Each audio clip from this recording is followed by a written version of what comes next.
How to export audio only from CapCut. For this, open a CapCut and select a project or create a new video. From here, you simply have to make sure that there is an audio file in your video. Then tap on Export. Right here, untick the video exporting option. Then at the bottom, you will see Export Audio tick mark on this checkbox. And select the format according to your preference. We have MP3, WAV, and AAC.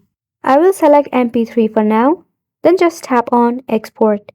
Now wait for your file to be exported, then tap on Open Folder. Select your audio file, then select a player, and once you give it a play, you'll find a good quality audio from your video. Isn't it simple? So go ahead and give this a try, and thank you so much for watching.